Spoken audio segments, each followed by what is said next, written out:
Hello, and welcome to the Empowerography Podcast. This is a platform created for women's voices to be heard and a place to share their stories, journeys, and successes with the world for the purpose of helping other women who might be on similar journeys. We are empowering women one episode at a time. I'm your host, Brad Walsh, so kick back, grab one of your favorite beverages, and enjoy the stories.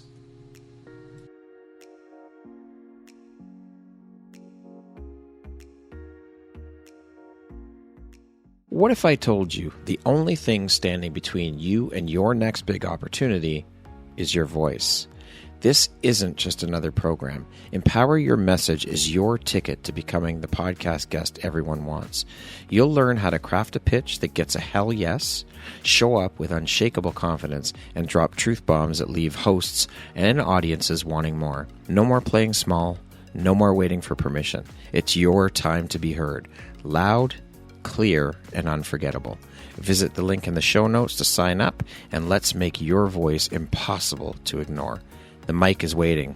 Are you ready? Hello there, Brad Walsh here, your host of the Empowerography Podcast, a platform that was created to help elevate and amplify the voices of women through sharing their stories. Today, my guest is Elaine Benfield.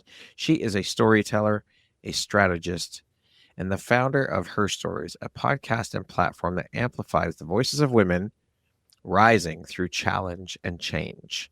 She has more than 20 years of experience in marketing and communications. Welcome, Elaine. How are you today? I'm good. Thanks so much, Brad, for having me on. I am honored and excited, and I cannot wait to jump in and share about all the beautiful light you put out into the world through the work you do, a little bit about your story and your journey. So with that being said, let us jump right in.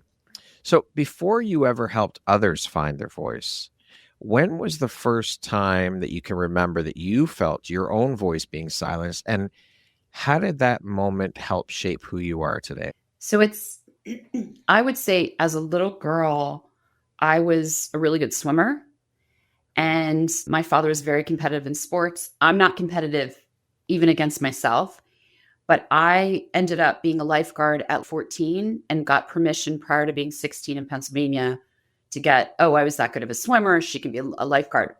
And I remember this following year, my second year, the head of the swim program paid the new boys that started more than me. And it was one of those talks, they were joking and they're like, you have to go clean the pool because you get paid less. And I was like, I'm sorry, what? Wow. And so I went home, told my dad and said, I don't understand. And my father was like, I was really young. And he said, why don't you write him a note, write him a letter and tell him how you feel. Like, this is something you're better, you're a better swimmer, you're more organized, you're cleaner, you're a leader. Like, kids wanted to be my swim coaching. And I remember that moment that I was like, oh, there's a difference. And I was so young, but my father told me, stand up for it.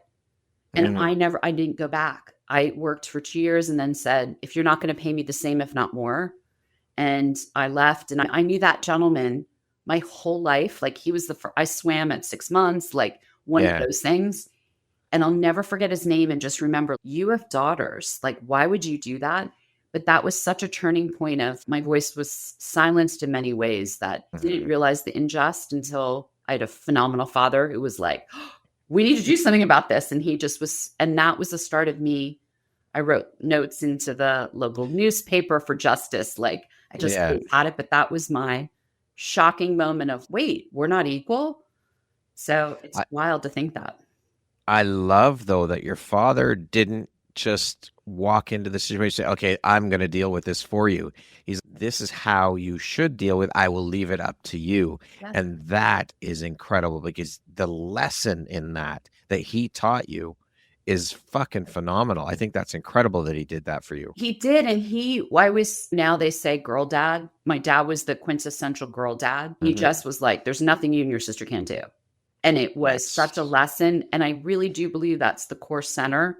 He's passed away Monday. It was 20 years. And I'm like, these are all the lessons that I'm like, oh, he taught me that. I forgot that was him saying, treat everyone equal, no matter what your stature is. I treat a CEO the same as a janitor. Yeah. And I remember that he lived by his words. I'm like, so wise. And I've hopefully instilled it in my kids as well. That's incredible. I love that. And so, having built this platform, Her Stories, for women rising through challenge and change, what was your first rise from the ashes moment, would you say? Oh my God. I guess the first, I'll say this losing my father young in my early 30s. I was 20 weeks pregnant with my second kid. And I just remember, like, how do you survive? He was my best friend. And I was already married, but my father was the person that I'd be like, hey, I have an idea, talk to me. And it's, how do you survive in that moment? But I already had a child, and my kids were 15 months apart. How do you pick yourself up from something that's so traumatic? And how do you don't grieve? Because I was like, oh my God, I'm gonna lose the baby I'm carrying. Like, I was so nervous. And that just was such a turning point. Like, I never thought I'd lose him. His parents lived to their 95 and he died at 71. And that just, my whole world kind of shifted of, oh, I don't have that dad there. And that's a rising, but he wouldn't want me. And we always said, my sister and my mom, he wouldn't want us to suffer. He created us. It was never enough time, but he taught us to survive. Yeah. And that's a hard and now my friends are losing their parents, but you had them into your 50s, and I no jealousy, but it's like what I wouldn't give to have my dad see my kids. So that was such a turning point in my life of I'm a really grown up losing a parent. Yeah, it's tough. It doesn't matter what age you lose your parents at. It still has the same sting, because I don't think we look at it as at least I had this many years as opposed to this person who had that many years. And yes, of course, there's a difference in the amount of time we have with our parents. But this is something else too. I don't think even into our adult years, we don't typically think about losing our parents. You don't. You think you just think they're always gonna be around. And then my mom died during COVID, so she's been gone 5.5 years now. And I remember my sister and I are like, we're orphans, and people are like, "What are you talking about?" I'm like, "No, I don't have someone who will ever love me like my mom, or my dad for that matter." And I just go. I remember being like, "Oh my God, I'm the adult." Like, it was like almost her death, and then my mother-in-law died this summer, and I was like, I really have no more. Like, at this point, I'm like, those people that would want to hear every little minute detail of my life, I don't have that. I have amazing community, great friends, but not to the level of a mother-father figure. Yeah, it's just not the same. Yeah, for sure. It is. Absolutely. No. There's a void there, right? Yeah, for sure. Forever. Yeah. So looking back on the woman you were before your transformation, what do you think that she believed about strength that you no longer do? I think I thought I could do everything myself. I say truthfully, at my 50th year, my entire world, I thought I was the happiest I ever was. My whole world blew up. And I remember I was always the strongest person. I was the person that would help everyone else. And for once in my life, I really had to rely on my people, my community, my family, because I couldn't do it. I wasn't strong enough. And I never want to ask for help. And that was such a turning point to be like, I can't do this alone. My entire world just shattered. How am I going to do it? And I had a few dark moments where I wouldn't answer the phone, and all my friends are like, wait, did you talk to her? Did you talk to her? And they realized when I'm silent and I don't text and I disappear, they have to pull me out, because I've only had it a couple times in my life. And that was the turning point where I was like, I'm not as strong, and that's okay.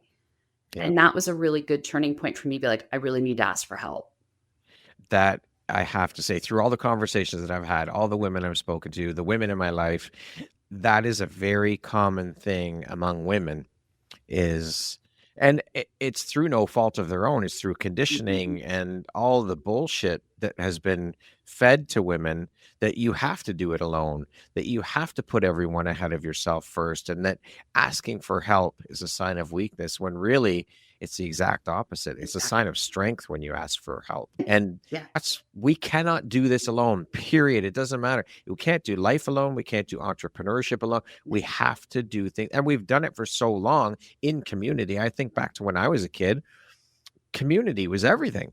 You leaned on the people around you. You leaned on your neighbors. You leaned on your friends. Yes. But this conditioning, It's fucking crazy. We have to shift it. And we do that through exactly what we're doing here is having conversation about it and talking And about it. no shame in it. I think No. that I'm not ashamed to be like, I had some of the darkest moments, never thought to harm myself or anything, but I didn't see my way out.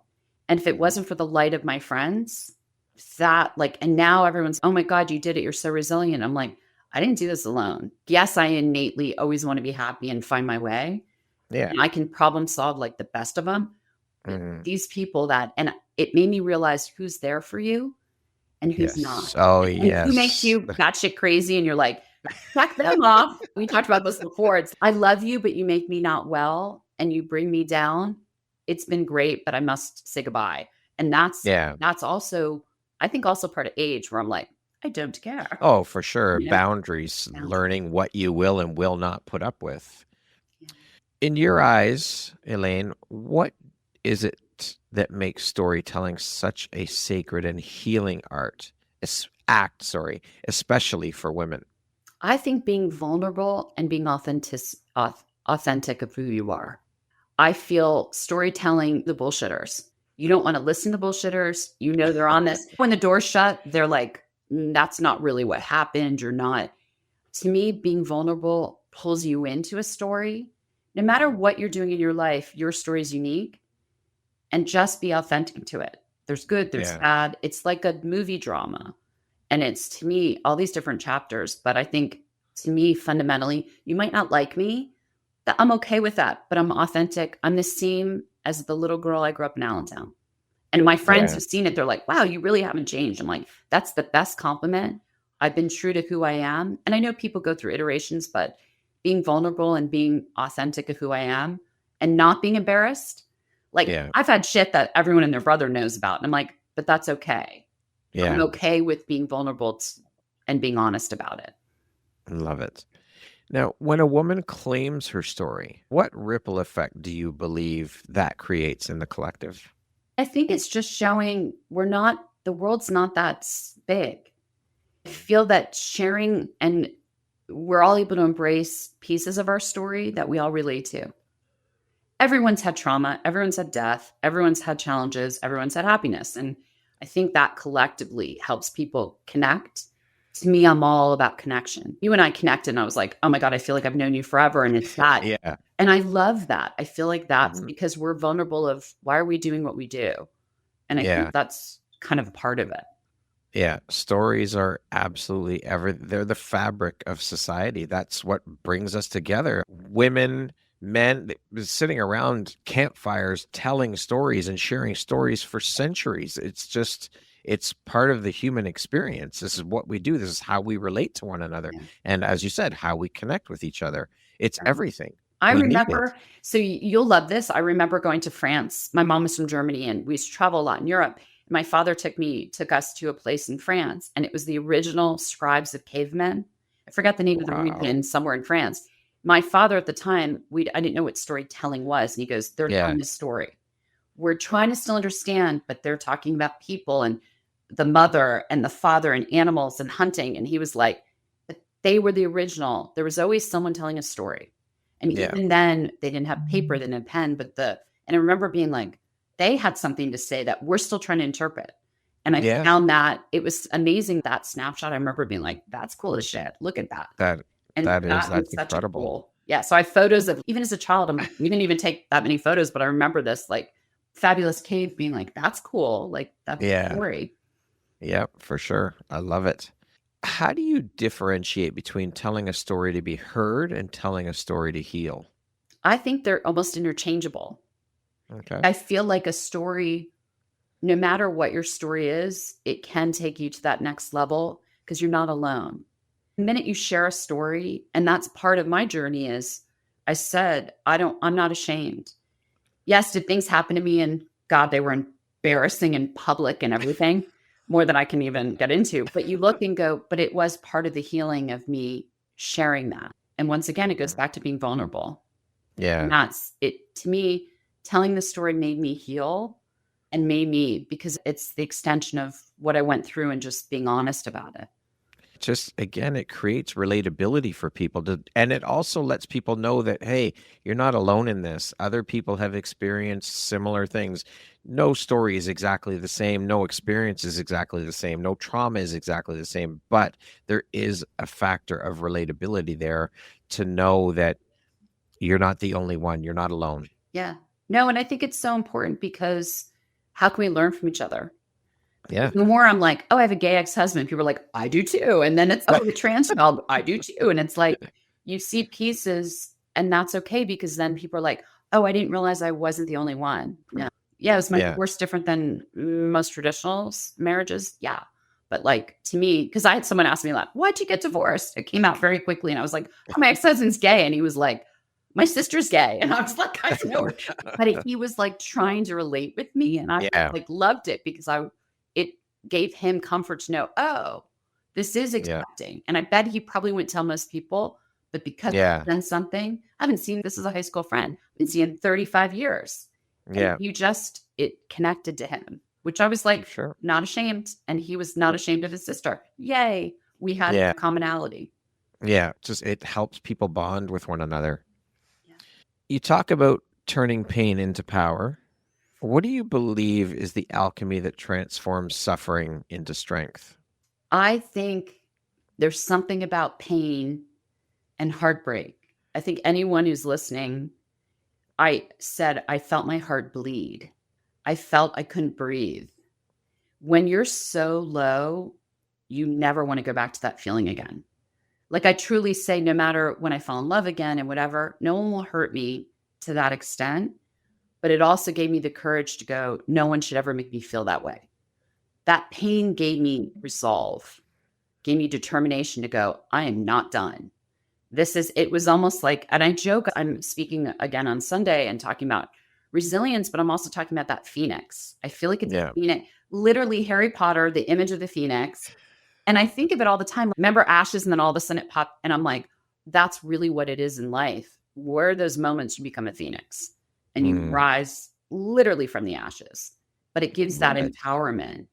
Thank God. Because I think if we didn't have that, we'd all be in our bed with the covers over us. We're hiding out. Yeah. Hiding out. Absolutely. What do you think the world needs to understand about women's voices that it still hasn't quite grasped yet? That we're so powerful that we have a voice. You and I talked about, I created Herstories. And when I hated hearing always history. It's like, what about Herstory? But to me, and I hear her story very often, not plural. No one talks about each of us have a story. Every woman has a story.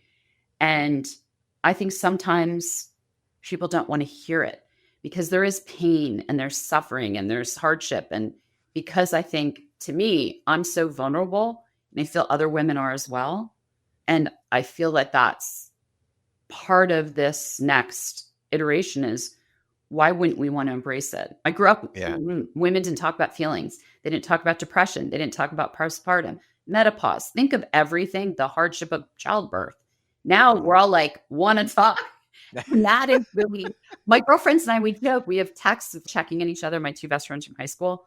But we laugh because it's like half the time we're like, what's your menopause symptom? And it's like, my mom's generation never. You quietly suffered. And now all of us, we're a little too loud sometimes where it's like we overshare in a restaurant, like who's got a hot flash? But I love it because we're not afraid to be helping each other because I don't know all the answers.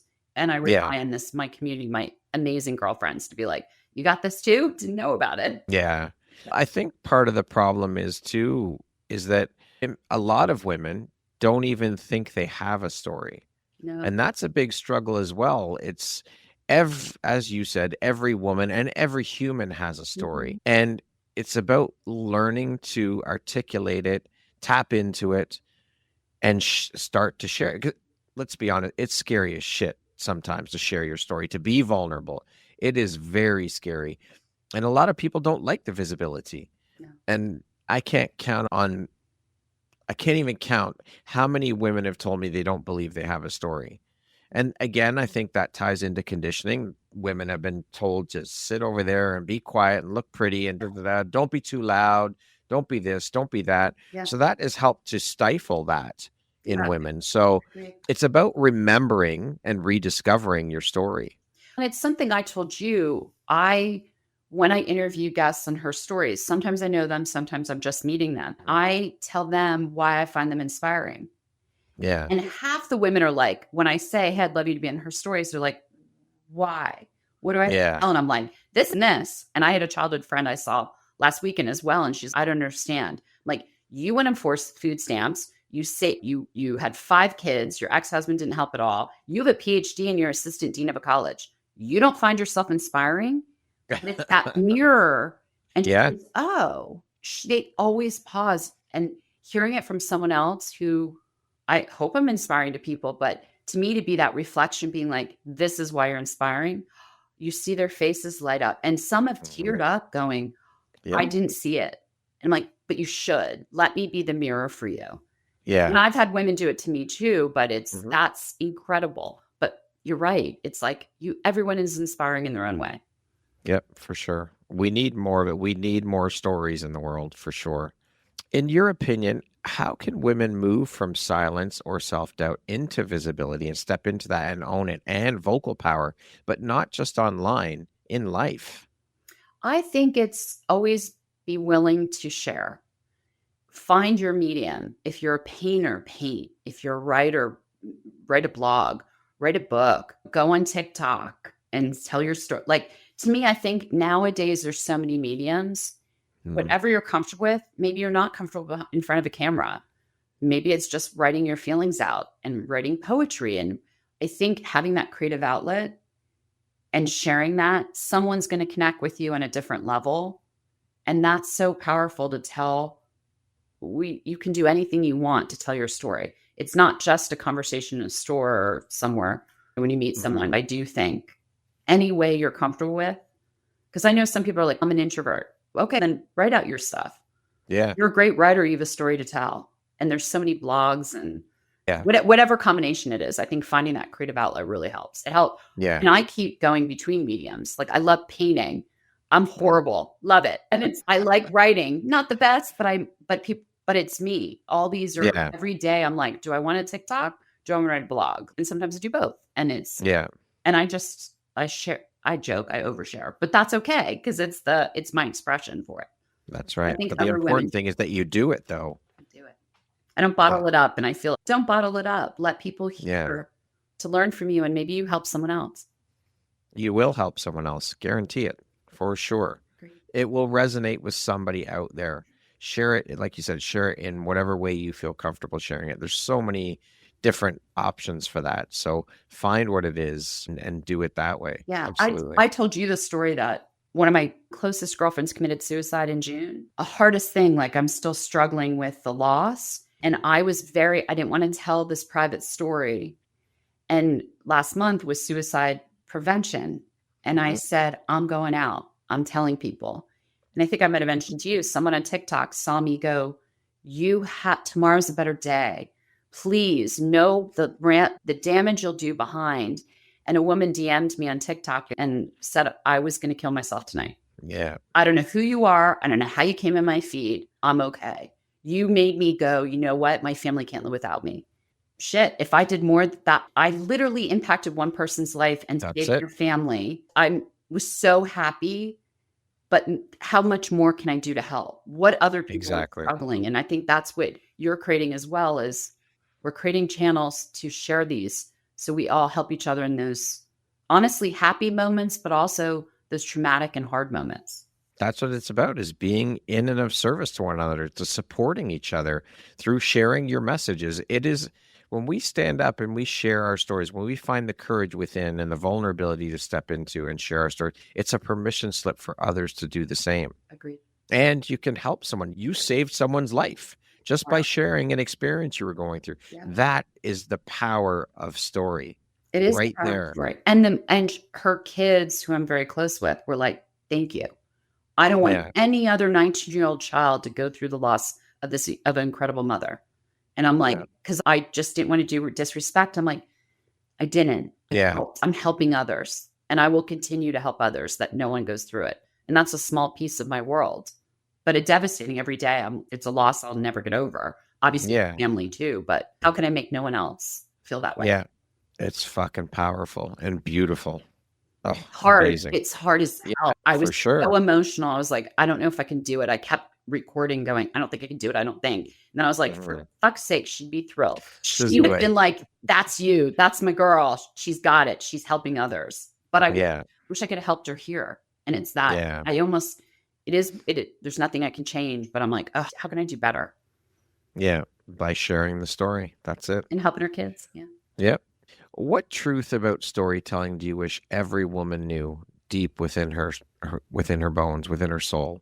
I think just being honest, because I think there's always the joke of Facebook real, I guess it's Instagram real versus Instagram fake. Like we all, one of the biggest things, hey, we look great on camera, whatever. But I laugh because I'm like, you want to see what I really look like when I wake up in the morning? And I did a TikTok and was like, this is it. And then it was like, wow, that people are like, oh, you're 53. You're not ashamed to be 53. And I think you're brave. Really? I'm just showing what I look like when I wake up in the morning. But that's that honesty of, hey, life is not perfect. I have friends that are like, my kids are great and this is great. And I'm like, you're lying. All kids are assholes at one stage. If you say they're perfect, they're going to blow up your world at some point. Your husband's not perfect. Your wife's not perfect. Your partner, whatever. And I think that why lie? Like I don't even think it's dishonesty. I think people are lying that they want their world to look a certain way. And I think it's keeping up appearances. That's what it is. Keeping up, as we joked when we were younger, keeping up with Joneses. I don't. And that's to a fault.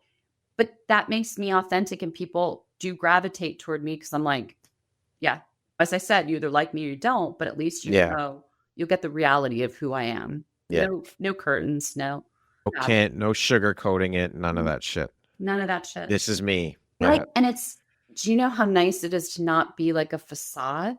I think the women and men that are like, oh, this is so great. Aren't you exhausted?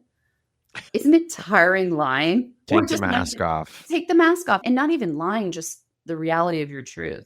Yeah. It's like, oh, I'm never exhausted in who I am because I'm like, you're not going to catch me in a lie. I'm not lying. Yeah, for sure. How do you hold space for the emotional weight of other stories? We know we take on other people's. Yeah, exactly. So how do you hold space for that weight without losing yourself in that? It is so hard. It is so hard. I remember as a little child when friends got hurt, I could almost feel their pain. My son has it. It's that. And I never knew, honestly, only until a few years ago, because I started therapy after the start of my divorce. And the therapist said, do you know what an empath is? And I was like, not really. And she goes, you feel other people's emotions. You get so absorbed in it. It is one of the hardest things about talking about trauma and stories and challenges. I can't stop thinking about them.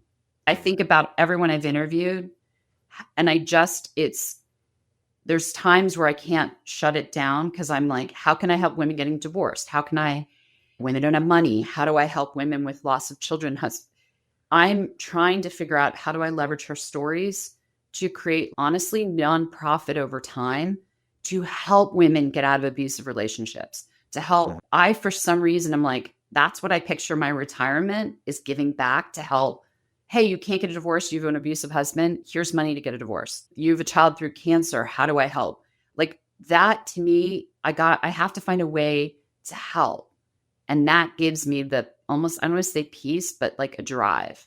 Yeah. And I'm sure you feel the same way. It's like, how can I help others? Yep. And it's just, and my son is the same as I want to do more. And I'm like, then let's do more. Yeah, that's it. It's just a matter of figuring out what you can do because again, it's why we're all here. It's a big part of why we're all here is to help each other. So do your part. And whatever, it doesn't have to be some massive, huge gesture. It can be something very small. Very small. And it's interesting. You can make a difference in someone's life so easily. Yeah. Some people have shit luck. I've had a great life. I've had a great fortune. I've also fought for my fortune. I was set up. I had a great family, great support system, great education, whatever.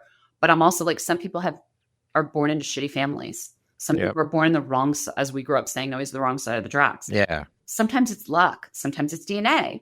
But I don't fault for people right now. And you're in Canada, I'm in the US. We're very worried about like government funding. Do you know you have a medical cost, you can lose everything and then you can't have food. That's literally legit. That's not your fault. Yeah. And I think that's so important, that how can you help others that are less fortunate? I think and that's where I always think of what can I do more? Yeah, for sure. How do you define then what it means to hold space, not just as a podcast host, but as a witness to transformation? I love the resource page on Herstories to help my fabulous guests share what they do so other people can connect. I look at everything as a connection. If you've had loss, I have people you can talk to. If you're struggling financially, I have guests that help nonprofits. To me, it's that connection. And how do I connect others? I think is so important, because to me, I don't want to say I'm the conduit, but I am to help introduce always someone, so many people smarter than me, but how do I connect the people that they don't realize there's a resource? And I feel like that. And I'm only a small piece of the world. Yeah. But people are going on to the resource page after they hear a podcast. That's incredible. And I think that's helping others know there's whoever you need, we can help connect it. It really is such an incredible, beautiful feeling to be able to connect two people with one another and see what comes of that connection. It is so powerful to be able to give that gift to another human being. It's amazing. I love it. That is so one of my favorite things I do in life. I just love it. I'm a born connector, really. My business is Benfield Connection, because I'm like, and everyone's like, yeah, that fits. And I'm like, it does. And it's, how do I do that? I would just wish more of that. Yeah, for sure. How has storytelling changed the way that you view humanity? Its beauty, its mess, its resilience, all the things. I just think there's all those emotions. Like storytelling I went last week knowing my father's anniversary was coming up. I went to my childhood home. I haven't been in 24 years. And I walked in the park that he forced me, because as a child, I was like, I don't want to walk 6 miles. And I was like, it's the highs and the lows, where I was like, oh my God, the beauty. Why didn't I walk this all the time as a kid? And I'm like, I remember getting yelled at because it was like, you go walk down and go take an exercise. But I just sat on a bench and saw the creek and watched and heard the birds and was like, oh, it's such a sad moment knowing my dad's not next to me. But then I was like, but look at the beauty. And I feel like you have to go through all those emotions. Like at first I sat in silence. And then I was like, one of my dad's favorite classical pieces was Vivaldi, Four Seasons, the fall, autumn. And I just said, you know what? I'm going to listen to that. And it's like this full circle. But because of my trauma, losing my dad, I found full circle 20 years later where we spent time. So it's the good, bad, but it's all, I had every emotion within a 2-hour span being like. The seasons. It was. And I texted my sister and said, our childhood home's for sale. And I was like, oh my God, they still have the same lights and they have the same. But it was like, what are the odds? They're selling the house within 3 days of me being there. They're the only second owners, like after my parents. I'm like, but it's all those emotions that I was like, great memories flooded back that I haven't thought of in 30 years. More than that. And but it's all those emotions, like embracing whatever you feel the feels. So important, whatever that is. And I'm obviously you can tell, such an emotional person, but that's what makes me like compassionate and think through things and be careful to not hurt others. But those are all the feels all the time. Yeah. What a beautiful gift. I love it. Thank you for sharing that. Yeah. How do you see the role of storytelling when it comes to rewriting the narrative of womanhood for the next generation? I feel, to me, when I look at the younger generation and I look at even my kids, I feel there's more striving for equality. Like I can truly say, no offense to my ex, I didn't have a partner. Right. And now I see, hopefully my stepdaughter's not going to be mad at this, but she wants a partnership. We had these heart-to-hearts going, make sure you're with someone who is 50-50. Some days it's 60-40. I said, but if you're not coming in at it where you're equal, you don't have kids yet.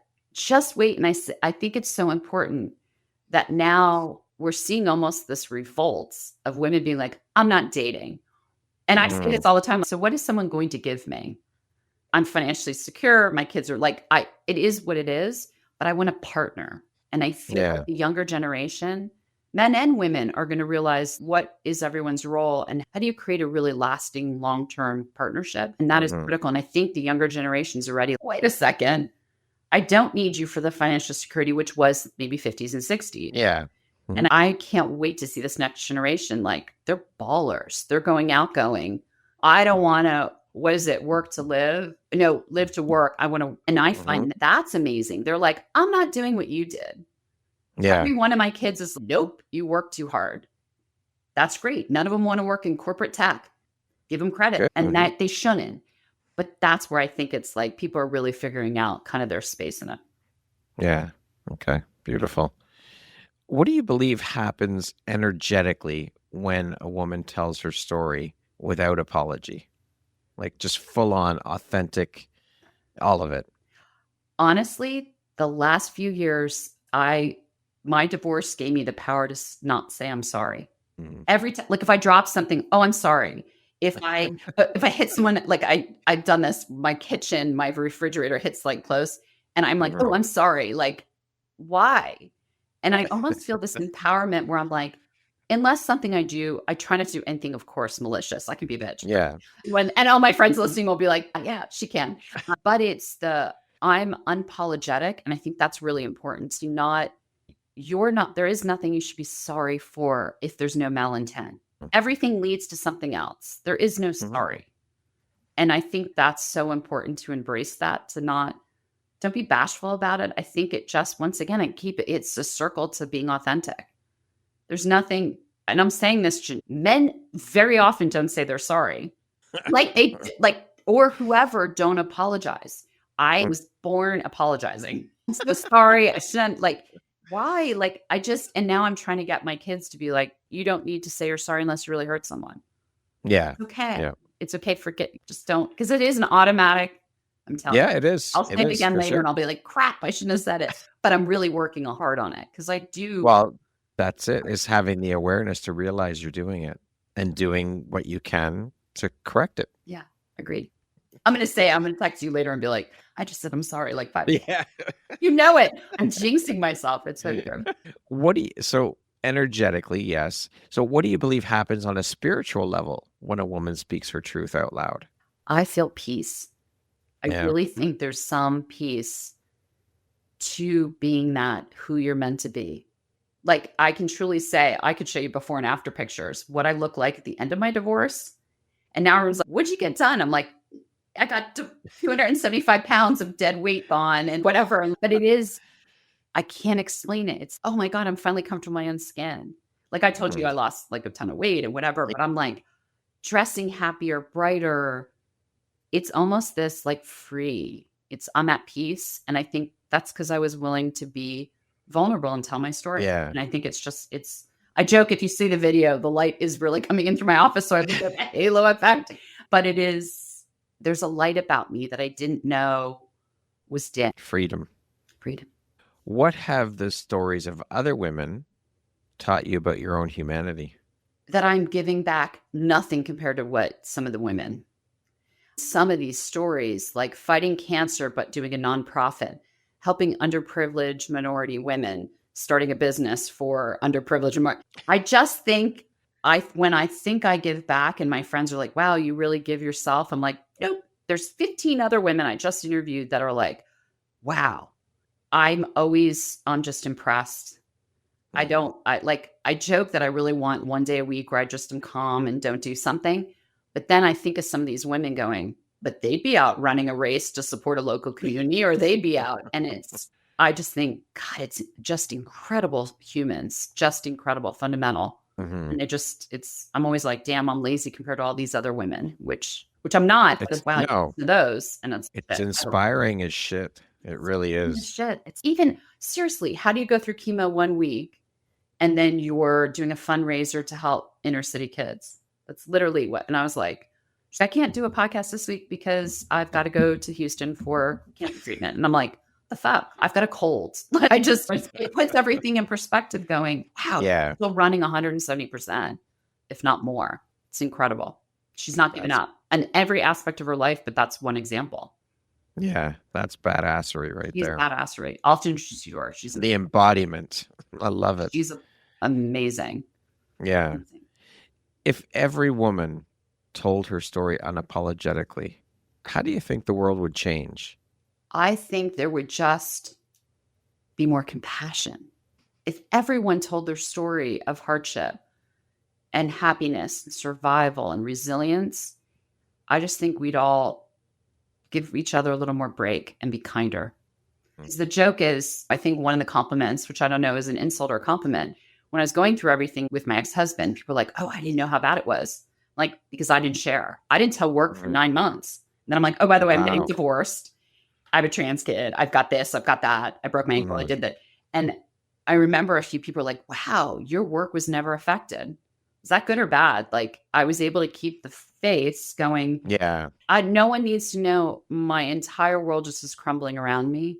I felt it's like I'm on a laptop in my office and all of a sudden the walls are caving in and it's like trickling down rain through the ceiling. And I'm like, nope, everything's great. And I'm still doing, and I feel like the compassion piece is just so important because we're all Yeah. going, and we said it earlier, everyone has something. Oh, yeah. Yeah. Everyone's going through their own shit. Everyone's going through and if you say you're not, it's going to come. Yeah. Oh, yeah. Life is all about, it might be perfect now. Just wait. Because maybe you'll be lucky and you get less shit. Some of us get more shit all the time, literally. But I don't know. I just think the world needs to be compassionate. We grew up, I felt the world was compassionate. People would help you. You felt safer. Now it's everyone's worried to open the door and worried. I mean, I know a lot of it's media and whatnot, but it's just a little scarier. Yeah. I grew up where my dad did the New York whistle and I was gone for 12 hours and I had newest time to come home for dinner. Like it's such a different, it was so safe. Yeah. And I longed for that compassion where you could knock on someone's door and be like, hey, I need help or something. Yeah. And I don't know. We lost our way a little bit in that. I do think it'll come back. People are slowly trying to help more, but. Yeah, we've lost that sense of community. I think it's gone and we've forgotten what it is. And it does need to come back. For sure. It definitely, because it's everything. It's everything. It can make life so much better for everyone. Yeah, absolutely. Yeah. Being the founder of Herstories, can you tell us all about Herstories, all the things, how you came up with the name, when you started it, the inspiration behind starting it? So it was interesting. I remember driving with my ex-husband to Athens, Georgia, from Atlanta to see two best friends. And in the car, I had a notebook and a pen. And I said, I got this idea. My ex-husband was driving. And I said, I just want to tell women's stories. I'm in tech. I started meeting these incredible CEOs and women. And every time I got off the phone, I'm like, she's got a really cool story. And I said, I want to find a platform. Podcasts were just starting a few years ago. And I thought, what is that? And then I started playing in the car ride going, what's the name and what should it be and what should I focus on? And then I stopped talking about it. It was my ex-husband. He wasn't supportive, but he was my priority. My kids were my priority. Everything else came first. And when we got divorced, he left in December of 2022. He left. And the minute he left, I was like, I'm so tired of hearing his story. I really want to tell her story, but I want it to be plural. Many stories. And so within a week, I got the domain name. I got the sign behind me. And it was like, and then I launched I've told you, on Women's International Month in 2023. And it was like, this is what I was always meant to do. But I don't know if I say where I'm at now, if I was married, I wouldn't have done it. Yeah. And it's really, once again, it wasn't that he wasn't supportive. I just didn't put a priority of something I absolutely love. If I could do this all day long, every day, get paid for it, I wouldn't look at anything. I just love it. I get you do. It's my absolute passion. I love it. I would do this all day long. And there's an infinite number of women's stories to tell. I've only scratched this. And I have 30 that I have to publish. And I'm like, I really got to get through it. But it almost was my rebirth of, and I joke, my name, Elaine, in Greek means light. My light was dimmed. And now I'm like, this was always what it was meant to be. And I'm thankful. And I just filed a trademark for it as well. So hopefully with Awesome. the US Congratulations. opens, we can get that going. Right now it's on hold, but Yeah. it's like I've never been happier in a piece of, I joke it's a passion project that's taken a life of a platform. It's beautiful. It is incredible to be able to do this work. And when you find your calling, your purpose, your passion, your mission, it is the most incredible feeling in the world. There aren't even enough words to describe how amazing it feels. And you and I feel the same way. If everyone felt the way we did about whatever that purpose is, could you imagine everyone's running toward, wow, this is. The world would be magic. It really would. It would be like, I get up thinking, like, I was excited to know I was talking to you, and I'd like get up and I was like, didn't sleep great last night. I'm like, I don't care. Talking to Herstories, I'm talking to Brad, and it's it just gets me so motivated. No matter how hard I am, there's something about, I'll be happy all day knowing I talked to you. That is me too. It's that connection. It's that connection. We don't feel so far, and that's incredible. No, it is. It truly is. And it's a blessing. It's fucking incredible. It is amazing. It is inspiring. It fills your tank. It really does. Fills my tank. And I always said, I want to only do things that fill my tank. Only want to do things. And if, and I'm learning that in my career too, because I still do tech, but I'm like, oh, I don't want to work with big companies. I figured what makes me happy, and it's a smaller company. Yeah. That's great. Took me to get laid off and all that other crap to be like, oh, that wasn't the right path.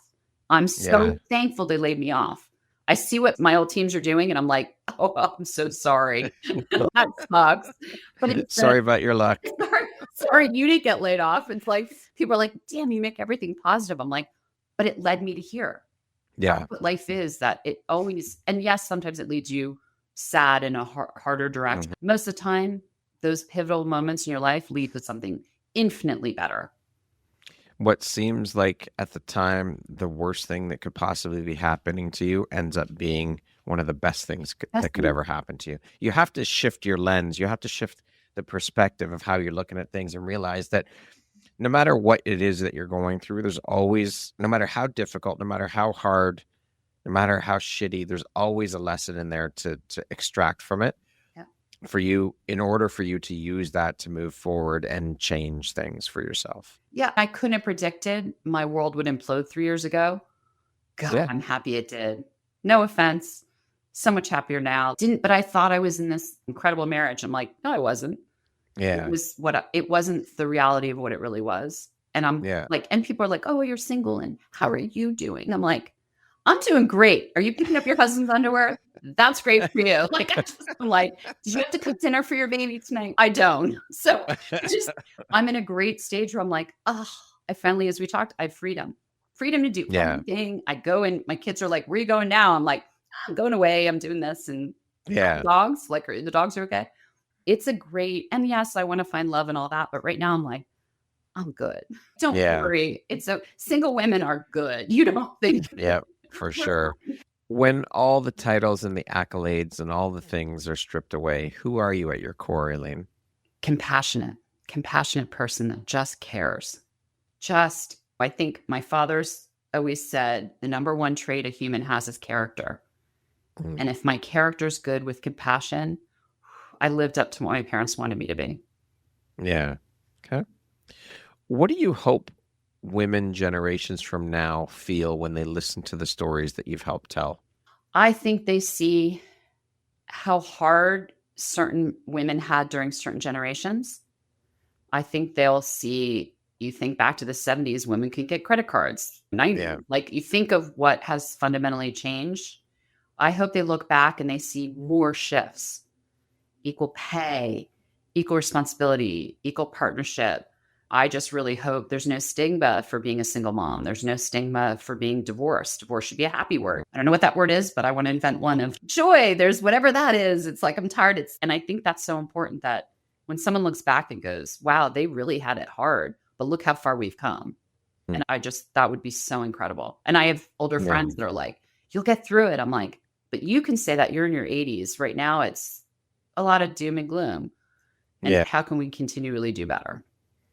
Okay. If your story were a love letter to every woman who's ever doubted her voice, what would the first line say? You too can rise from the ashes. That's a beautiful reminder and powerful. Yeah. Love it. Yeah.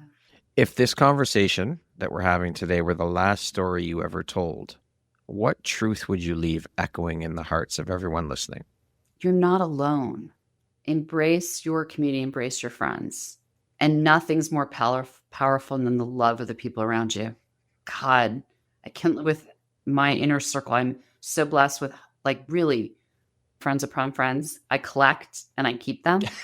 And I just laugh because I'm like, my friends are always like, how many best friends do you have? And I'm like, I literally have 40, 50 women that if I called in a 1 second, they'd all be on a phone with me. I love so hard, but they love me back. And I think God leaving that, what a legacy of this.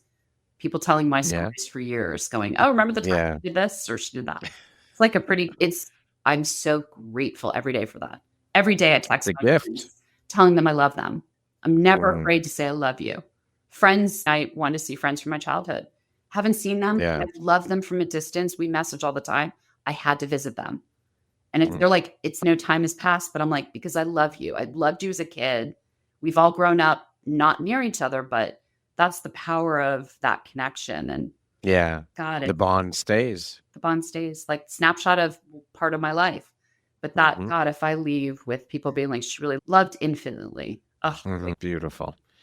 What does freedom mean to you at the very deepest level, like beyond money, status, or recognition?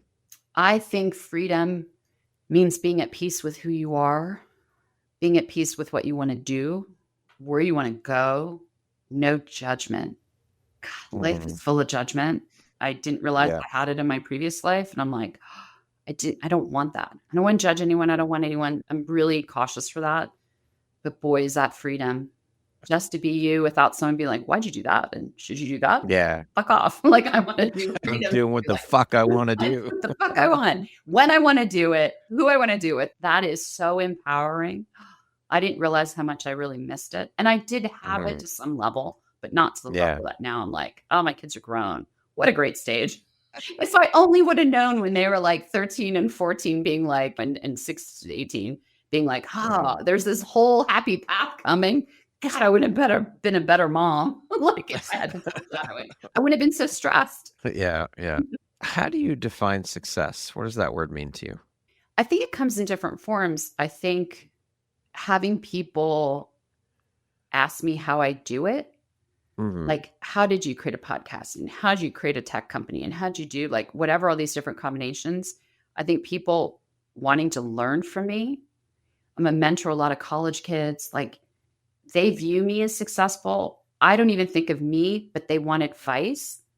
God, what a great success that I can help a younger generation. So to me, I'm almost like, forget me. It's the, what have I learned to help you? It's like getting this, can I talk to, like I had this week, I did a guest lecture at Boston University and one of the students said, hey, I'd love to talk to you. And I was like, absolutely. So now we're talking once a month. I just want to ask you questions. That was such a, to me, reiteration of my success because I could help someone else. That's it right there. Is again, we've said it all throughout the conversation, is helping each other, supporting each other. That's it. That's what it's about. That is true success. It is true success. And someone viewing you as, wow, I want to be you when I grow up. And I'm like, not necessarily, but like, it's good to know there's pieces of my life that you're like, wow, how'd you do that? And it's pretty powerful. And they don't look at me like I'm 400 years old. Because I'm like, you weren't even born. I was like, I hate doing the math, but I'm like, God damn, how did I get to be 53? But it is funny. I'm like, they're so young. They're so young. What does the word empowerment mean to you? I view it as strength, that internal, what gets you up in the morning. And that core belief that there's different things that make you empowered. But for me, it's me. I empower myself to find the strength. And that I think is so important. No one else can help you feel empowered. That's up to you. And you can tell by anyone listening, you can tell by my personality that I'm my worst enemy, but yet I also am my biggest motivator to be empowered to do things and get up and make a difference and help others. Yeah. Love it. Okay. We're going to jump into a little rapid fire section. So the next grouping of questions, just be 1, 2, 3 word answer type thing. Okay. What is your favorite place on earth? I would say the Black Forest in Germany. Okay. What is your secret or hidden talent? I do everything average. Like I can do anything. You ask me to do anything, I can do it. Okay. Not great in anything, but I'm like, I can ski, I can golf, I can paint, I can do. And I love that because I'm like, you can Yeah. ask me to do anything and I can, that's not one word answer, but I can do That's okay. everything fine. And I love that Mm. because there isn't something I won't do. If you could teach the world one thing, what would it be? Compassion. What is one of your guilty pleasures?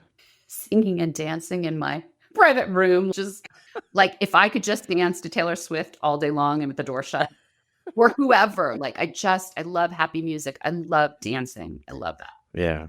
Okay. Embarrassing myself, but I'm like, I love that. I don't give a shit. Like at this age, I'm like, I just want dance clubs and just do what I used to do. And Yeah. I'm trying to want to do that again. Okay. What is one word that sums up your mindset? Happiness. One book that changed your life? Jack Kerouac, On the Road. Okay. And lastly, one word that defines the woman you are becoming? Strong. That concludes our rapid fire section. Now back to our regularly scheduled program. I created a bonus question that I did not send you ahead of time. How do you define love, both the kind that you give and the kind that you receive? I would say being there for anyone unconditionally. Both sides. Never expecting something, but always being there. God, is that not the definition of true love? Yep, for sure. I agree. If you were to introduce yourself to me without mentioning your occupation, where you're from, your ethnicity, your nationality, all of the superficial day-to-day markers that we all use in the day-to-day life, how would you describe yourself or introduce yourself to me? I would say I am a woman of conviction with compassion, intellect that wants to make a difference. Love it. If you could step into my shoes, what question would you have asked yourself that I didn't ask you? Where do you see yourself in the next 3 to 5 years? Okay, go ahead. I would love to be an author. I'd love to take all my questions I ask all my guests. What inspires you and what empowers you? I would love to turn that into a book of lessons to be learned. I'd love to be on more stages. I'd love to meet you. I'd love to be more speaking and just do this infinitely more. I'm just starting. I feel like I've just tapped into all these different parts of my life and I just can't wait to see. I've never been so excited for the next 5 years, which is interesting. I love that. That's incredible. That is so incredible. And you've just spoken it out to the universe, so it shall be. Yes. Yes, let's hope. And maybe a man on the side. Like I want to add that. Everything else I've manifested has come true. So hopefully that will find real love and a partnership. I think I got to add that because let's make that happen while I'm at my wish list. Why not? Let's throw that in there too. Financially independent, yeah, like all that stuff. If you had the opportunity to sit down and have a 1-hour conversation with one woman, any woman in the world, who would it be and why? Princess Diana. Okay. She was always her grace, her compassion, giving back. She raised incredible kids. And I always felt sad she never found the love of her life. And I'm like, oh, I would just love to tell her if she doesn't know what we all thought of her. She was my devastation of loss. The world. She was an incredible woman. And if anyone doesn't know, like really listen to what she did and how she went to charities and touched children with AIDS when everyone was like, don't do it. And she just there's never going to be someone like her again. And I'd love to spend an hour telling her what impact she had on all of our lives. And she is one person what a gift. What a gift. Yeah, for sure. She's a true gift to humanity. Yeah. It's really, truly such a loss. Yeah. If you could go back and give your younger self one piece of advice, what would that piece of advice be? Embrace every stage. I feel when you're little, you want to be an adult. When you're an adult, you want to be a mom. When you're a parent. When you're a parent, you want to be a grandparent. Like, God, time goes so effing fast. Like, I have so many snapshots, but you don't realize, like, in those moments, they're fleeting. Like, I'd love to go back and see my parents when I was a child or like high school, and I loved college, but they go so fleeting. And I wish I could just be like, just enjoy the moment. Stop rushing to get to a destination. Embrace. And I'm now in that stage where I'm like taking every day more peacefully because we don't know what tomorrow brings. But I feel like that's so important to just take a breath. And I wish I would have known that when I was younger, how fast time goes. Yeah. Time seems never ending when you're a kid. You're right. You want to, I just want to grow up. I want to be older. No, just fucking enjoy it. Just enjoy the ride. My 19-year-old's in college and he's only been there for 2 months. And he's like, what's my internship and what's this? And I said, for the love of God, you've been in college 2 months. You're not touching that till junior year.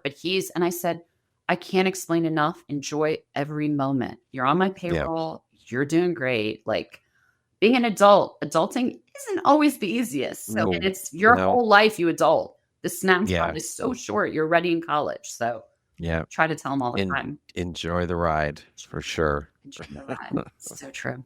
Lastly, Elaine, if you were to deliver your last 30-second speech to the world, your corner of the world, your tribe, your people, what would that last 30 seconds sound like? What words of wisdom would you impart?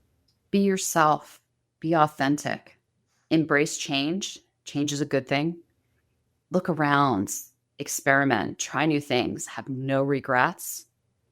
And just live every day to the fullest. Like this, you get one chance at this. And take advantage of it. And tell everyone in your world that you love them. You never know what tomorrow will bring. I think all of that. Beautiful. Elaine, thank you so much for taking and making the time to be here with me today. I have enjoyed every moment of our conversation. It's been an absolute pleasure sharing in your story and your journey. Thank you so much. I am honored to call you a friend, to have you as a member of the Empowerography community. And it's just been such a joy chatting with you today. Thank you so much for sharing your light and your wisdom. Thank you so much. What a pleasure. And I'm so happy to have you in my world. And we're going to make a difference for all these women. So thank you for having me. What a gift. And it's been great to get to know you too. Thank you. I received that. Once again, my name is Brad Walsh, host of your Empowerography podcast. Today, my guest has been Elaine Benfield. She is a storyteller, strategist, the founder of Herstories, a podcast and platform that amplifies the voices of women rising through challenge and change. Thank you so much. I hope you have a beautiful rest of your day, Elaine. Thanks, you too. Thank you very much for listening to this podcast. If you haven't yet, please be sure to subscribe, rate, review, and share with all your friends. You can find me at visuphoria.ca, follow me on Instagram at Empowerography Podcast, and on Facebook at Empowerography. Please join me next time for another inspirational story from yet another amazing woman.